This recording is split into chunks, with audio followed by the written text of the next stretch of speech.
Proclamation number 7690, September 3rd, 1960. Message to the formal Christians. You humans only have one way to achieve maturity of soul on earth. You have to live in love. I repeatedly tell you that you can only become blessed through love. Time and again, I have to present my commandments of love as a priority to you, because there is no substitute for a life of love, since nothing can help you achieve bliss if you do not live up to my commandments of love.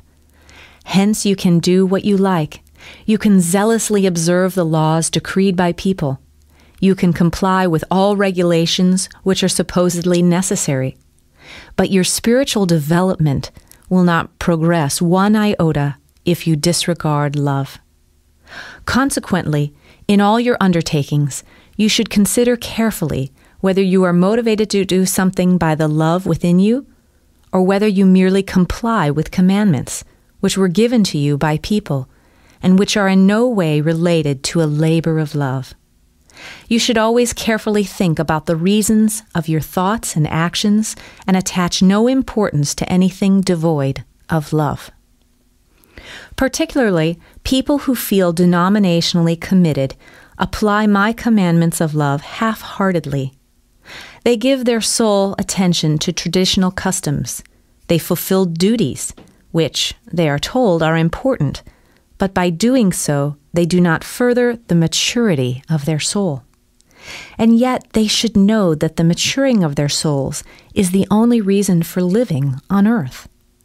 But I keep emphasizing that a life of love is absolutely necessary to achieve it, that nothing else will substitute unselfish works of love. Irrespective of how eagerly they perform the commandments decreed by people, they will not be able to accomplish the slightest progress for their souls. Therefore, everything you humans do is worthless if love is not the determining factor. And when you say, everything in honor of God, how can you honor me if you do not love me? And how can you love me if you ignore the hardship of your fellow human being who is, after all, your brother? How can God's love be in you if you lack compassionate love for other people, by which alone you prove your love to me?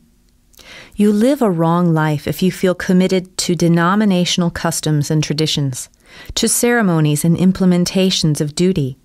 You are wasting the energy of life which is given to you by me for gaining spiritual strength on earth, and this can only be acquired by deeds of love. You humans do not take earthly life seriously. Do not live so indifferently that you won't even consider whether your God and Father can be satisfied with your mere fulfillment of formalities. Consider what I myself might ask of you if I stayed with you again as a human being. Do you think that I could feel pleased that you humans exist in a dead faith? That you only mechanically perform things which can never be of any value in my eyes? How do you humans imagine your God and Father to be?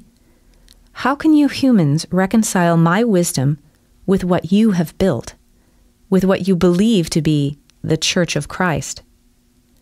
How could I find pleasure in traditions and customs, in activities which are presented to you as my will?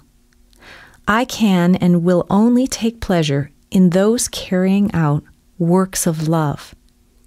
I will only ever acknowledge things that have their basis in love, and souls can only mature fully when the human being transforms himself into love, when he fights the love of self and becomes absorbed in unselfish love for his fellow human being.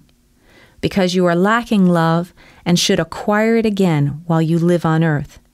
You have to live a life of love, or your life on earth will be in vain, and you will never reach your goal. Amen.